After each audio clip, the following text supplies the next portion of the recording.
He's a degenerate gambler. You are a smelly pirate hooker. And he's cheaper than oxygen. He's useless. But somehow, they make it work.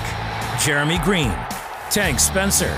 There's no holding back in the Sportsocracy. Presented by Ingles Supermarkets.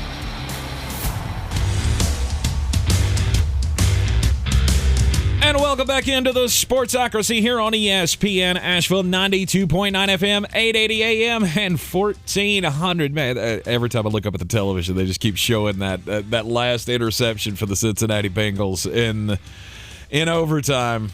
And man, I'm going to say it again. The Cincinnati Bengals are going to the Super Bowl. But let's talk about the LA Rams for a minute, because they made the all-in moves. We've talked about this all season long. I said they were one of the teams with the most pressure on them because they went all in. They did the deal sending Jared Goff to the Detroit Lions to get Matt Stafford because he was the guy that could win you a Super Bowl.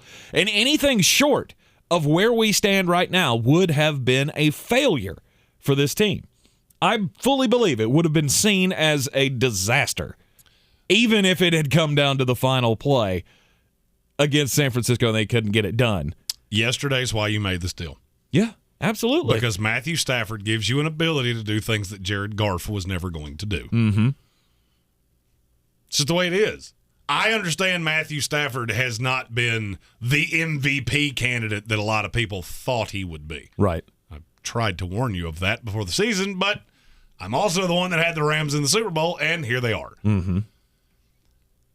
What I don't think I didn't put enough into this, and I think some other people probably put too much into it. What he did is make Cooper Kupp. Bring back Odell Beckham. Odell Beckham looked way more like the Odell Beckham I remember in New York than he ever did in Cleveland. Most definitely. And that's because of Matthew Stafford. Mm-hmm.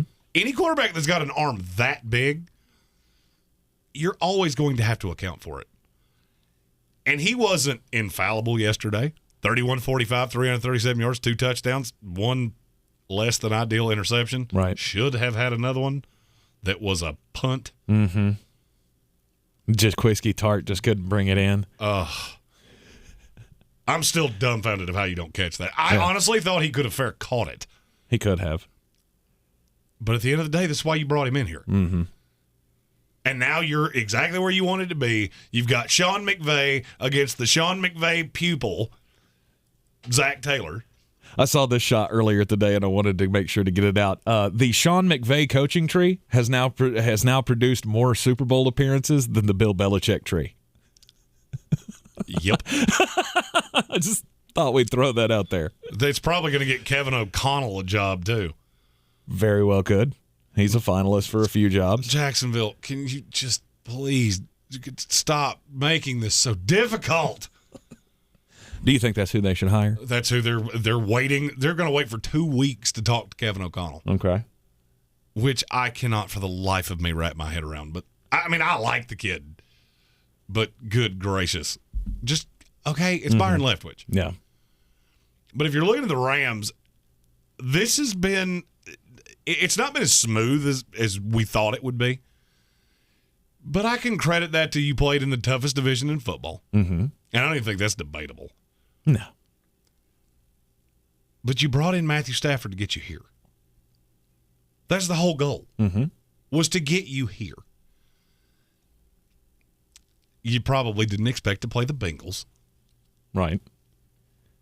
But Stafford just willed them to a victory yesterday. Something I've yet to hear anybody mention. They couldn't run to save their lives yesterday. Mm-hmm. Running game was pathetic. I think they averaged like 2.3 or 2.4 yards a carry. And Matthew Stafford made mistakes. Made plenty of them. But at the end of the day, you won. They didn't. Right. And the difference, to me, I don't care what QBR says. I don't care what any of it says. The difference was Jimmy Garoppolo to Matthew Stafford. Mm-hmm.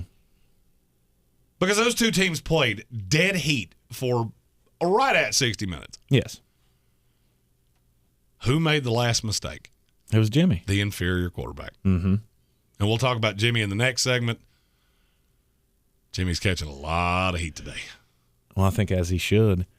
I mean, I think Patrick Mahomes should be catching more shade today than Jimmy G, but I mean, that's just me. I think Patrick making the big failures was a bigger story than Jimmy G. I mean, we all kind of expected it, right? Didn't we all kind of expect that to happen? I mean, we'll talk about that in the next segment, but still. Well, I mean, what Matthew Stafford brought L.A. was more of a margin for error. When you've got a quarterback that can do things that he can, nobody has ever doubted the arm talent on Matthew Stafford. No. Nobody. Made Calvin Johnson. Not sitting here telling you Calvin Johnson wouldn't have been great no matter where he went, because he probably would have. Made Calvin Johnson.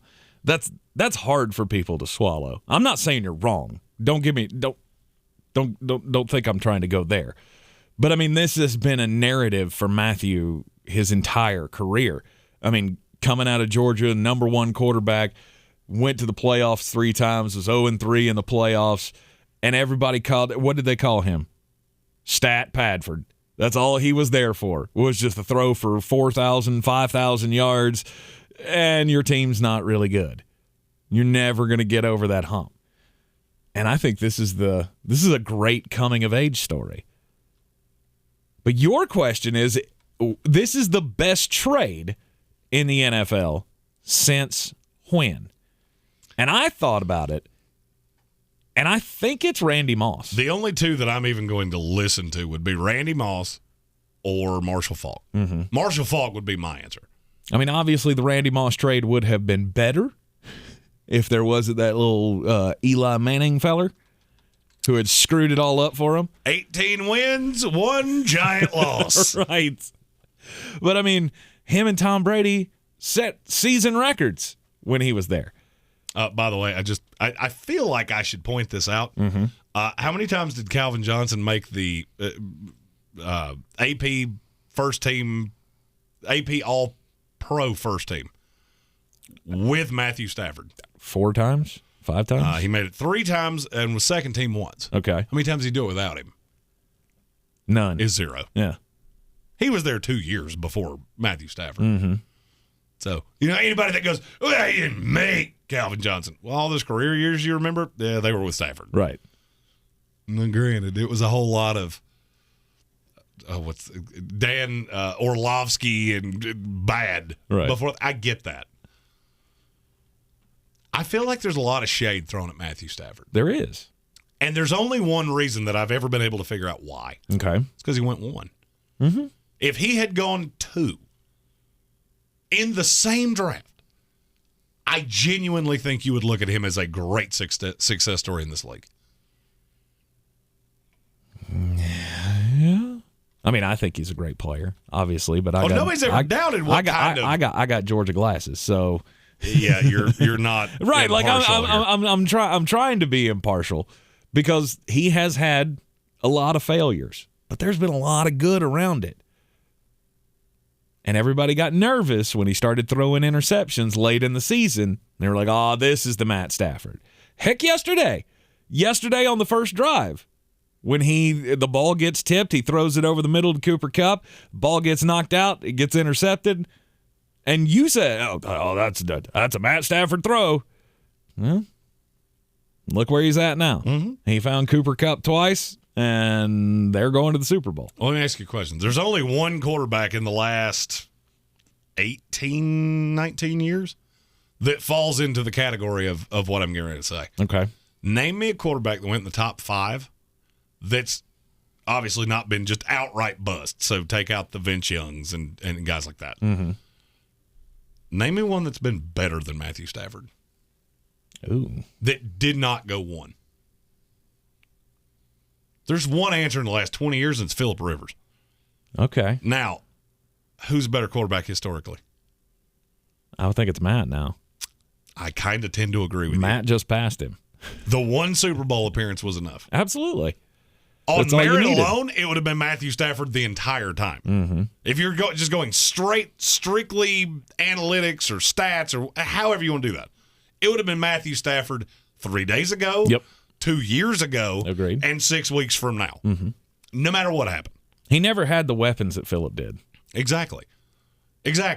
And I've always kind of thought that the heat that goes on Stafford is completely undue. There have been multiple opportunities for this team to kind of fall apart. Mm-hmm. You remember when they got just demolished on Monday Night Football by the 49ers? I do. You could have fallen apart after that. Mm-hmm. They didn't. Mm-hmm. They didn't. Do you know they're the only team in the NFL? We did power rankings every week of this season. Do you know they're the only team in the NFL that was in the top 5 every time we did it? Every time. They never fell out. 5 is the furthest they fell. Wow. They're the only team that can say that. Because one week I lost faith in the Bills and they fell to 6. Well, we've always believed that they have the ability. It was, how is Matt going to screw it up? And guess what? Matt's off the hook now. And the unfortunate thing is, if he loses to the Bengals, that will continue forever. Oh, he can't win the big game. Absolutely. See, the Cinderella Bengals beat him in the Super Bowl. Be real honest with yourself. Lost his running back in the preseason. Mm-hmm. It's actually in camp. It wasn't even in the preseason. It was in mini camp. Right. Just now has come back. Lost his number 1 wide receiver. People forget that. The number 1 was Robert Woods, not Cooper Kupp. Yep. Lost Tyler Higbee yesterday. Made Kendall Blanton a thing. By the way, Kendall Blanton more yards yesterday than George Kittle. Yep. Unsung hero of the day yesterday. He was so good. Blanton. We said Kendall Blanton's name way more often than I would have ever believed. Right. Oh, I mean, when he scored last week against Tampa Bay, I went, who is Kendall Blanton and what is he doing on the field? And then Higbee gets hurt. He comes in, and it was just like the machine just kept on rolling. And he had, 5 catches for 58 yards or something and a touchdown? I felt like he was an unsung hero of yesterday. He absolutely was. He absolutely was. Mm-hmm. And for all of the heat that has been on Stafford all year long for, he didn't throw for 5,000 yards. And of course he didn't. Didn't have to. Of course he didn't. That's not what Sean McVay does. Just because that team went through a period where they couldn't stop anybody, they're more reliant on a run game than you would think. And in the biggest game of their season, where they couldn't run to save their lives, Matthew Stafford brings you out of it. Mm-hmm. Obviously, the defense helped. But I'll be honest with you. I think if Jared Goff is the starting quarterback of the LA Rams yesterday, I firmly believe the San Francisco 49ers will be going to the Super Bowl. I'd agree. And to me, that makes this the best trade anybody's made in the last 20 years. Okay. Because you take that, your argument would have been Randy Moss. Yes. You take that 18-1 New England Patriots team. Right. They were good anyway.